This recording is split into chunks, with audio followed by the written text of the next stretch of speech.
Well, this is Barbara Magnolfi of Suspiria, and you're listening to Without Your Head. Welcome to the station of decapitation without your head. I'm Nasty Neil. And I'm Mama Creepy. And we're joined by Mickey Keating, writer and director of Psychopaths, available on January 2nd on demand. How you doing? Hello. Hey. Good. How's it going? Excellent. Seems deja vu. So, what was the inspiration for Psychopaths? Well, I mean, Psychopaths came from a lot of different places, but, I really wanted to do something that was like a big psychedelic ensemble movie, something that would make Robert Altman maybe a little proud, but also an homage to, those colorful, beautiful, violent, sleazy movies from the 70s and 80s, like Hardcore and Body Double and maybe Vice Squad thrown in there and Beyond the Valley of the Dolls, all those kind of films I just adore. Mm-hmm. I think there's a scene in there that's an ode to Taxi Driver. I don't know if I'm correct or not. Probably.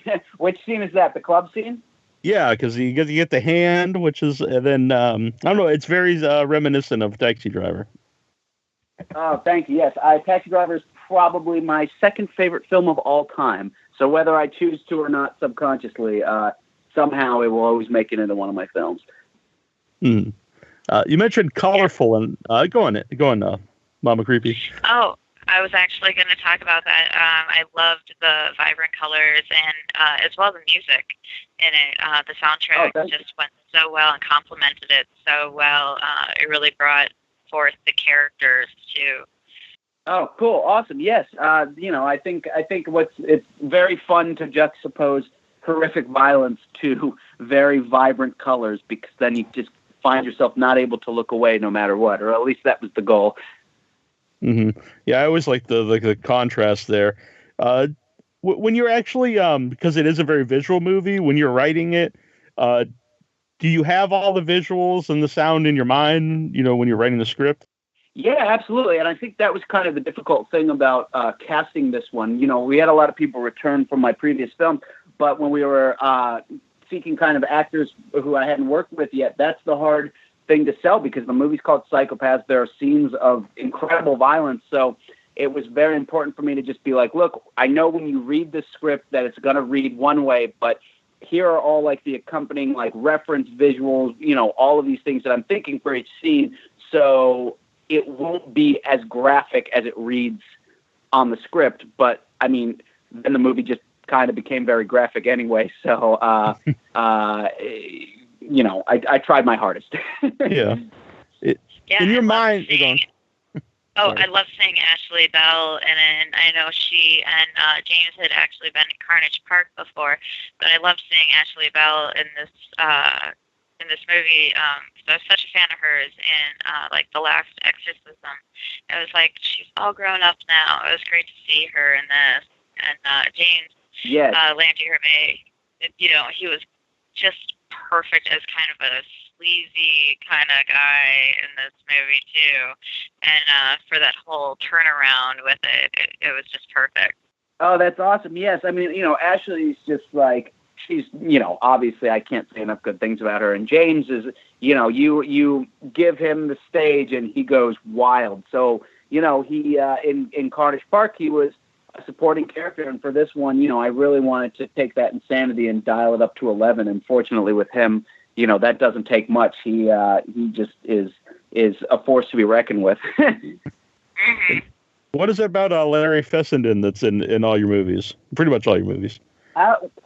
Well, Larry, he was my mentor, and I interned for Glass Eye Pix when I was a teenager, and he's been a very supportive and inspiring person, in terms of filmmaking to me. And so every movie that I make, I kind of beg him to show up and be a part of it in some way or another. And originally in Psychopaths, his role was much smaller. It was much more confined to the televisions and radios.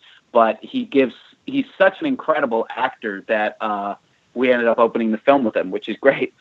Mm-hmm. And I don't know if I assume it's not a huge budget. What are some of the challenges of pulling off like such a visually stunning looking movie without an enormous budget?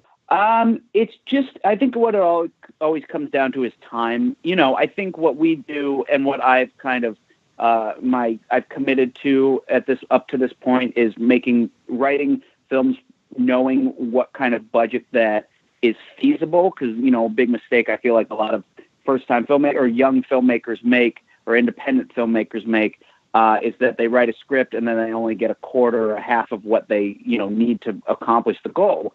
And so for me, it was really just about balancing all of these stories, all of these characters, all of this music, and coming in, at a reasonable price range.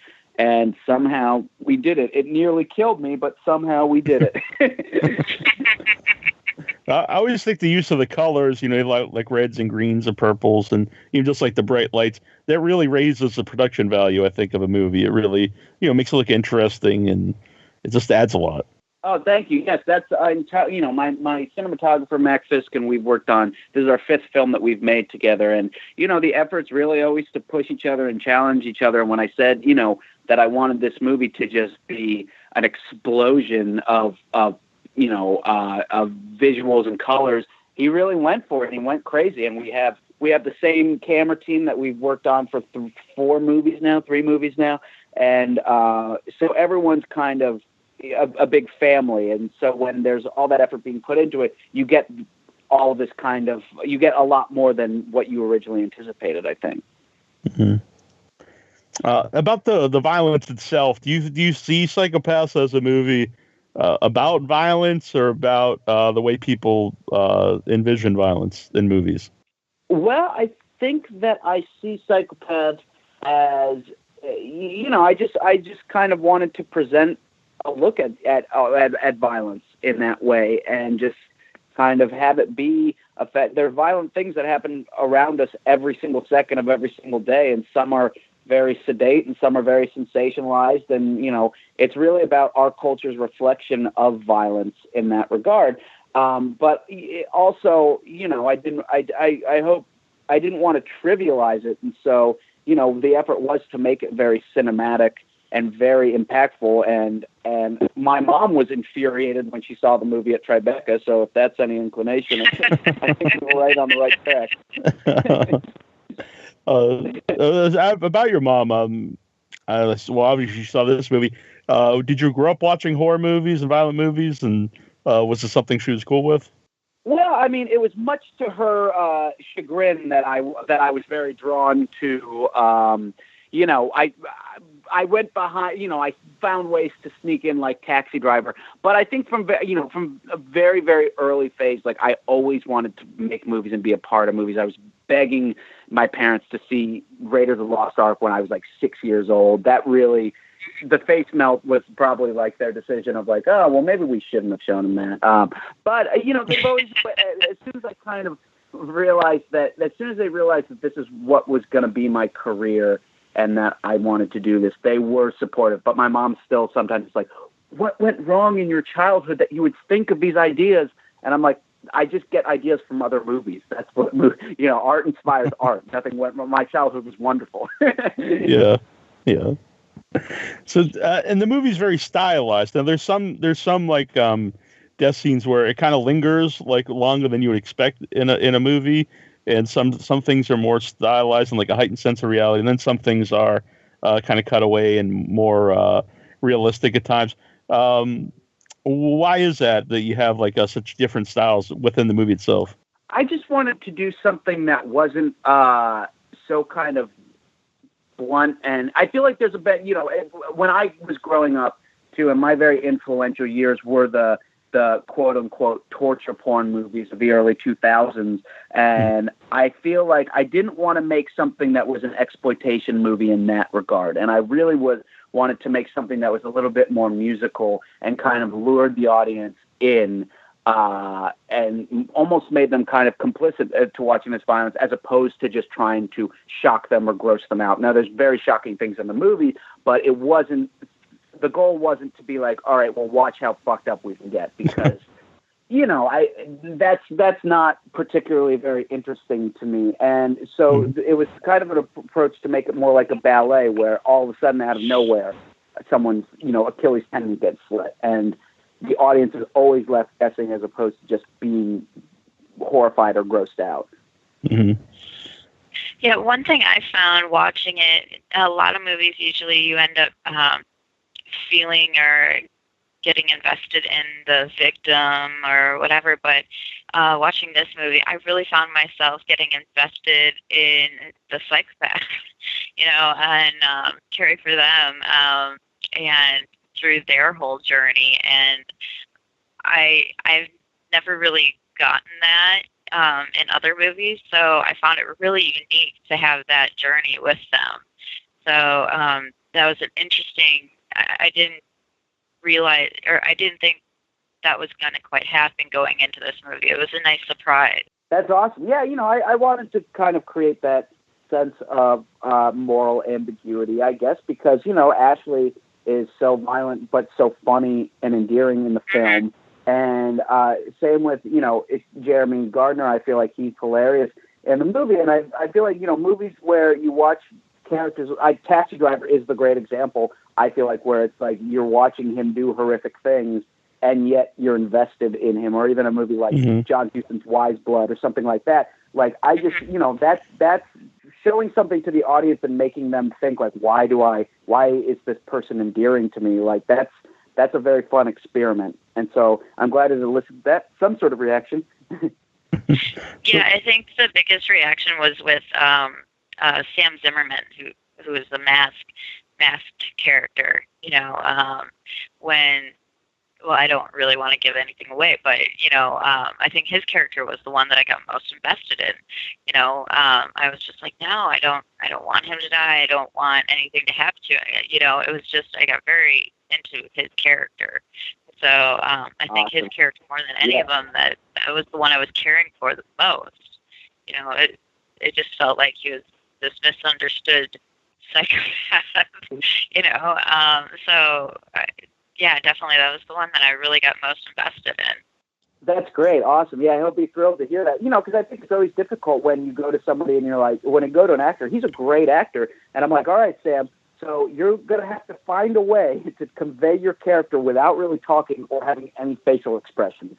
And, he just took that and ran with it. And I can't wait. I promise the next movie, he will not have to wear a mask. So hopefully he'll be twice as endearing.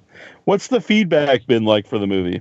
Well, I think like all of my films, people either really are drawn to them or they really don't like it. And I think that's okay.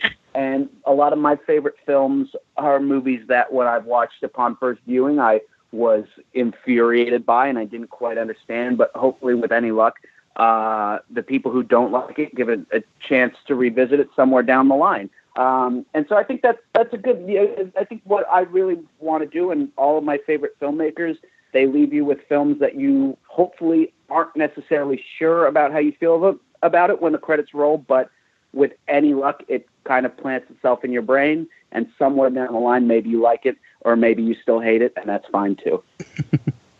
So, on demand January 2nd, where's the best place to find Psychopaths and follow Psychopaths? So it's going to be on all of the, any place that you can get VOD, it's going to be there. The best place to watch it is the biggest and loudest screen that you possibly have. And you can follow me obnoxiously on Twitter, and I'll retweet stuff and let everyone know where it'll be. And then I think it's also coming out on physical, formats. Sure. At some point. I'll have the information, down the line. Very cool. And it's cool to talk to you. What do you have coming out after Psychopaths? So Psychopaths, that's out, and then we have, we're finishing out The Core probably until New Year, so that's going to be, there's 4 more episodes of that. We have great guests coming up. I don't know who's announced yet, but I think like Elijah Wood and Spectre Vision are on. We have Glenn Danzig. We have a lot of awesome people for the ending for the last 4, and then after that, it's just starting again and making another movie, and hopefully getting another film in production in the new year. Very cool. Well, it's been great to talk to you. Thank you for doing this. Yes, absolutely. Thank you for having me. Yeah, thank you so much. This is Barbara Crampton. and you're listening to Without Your Head.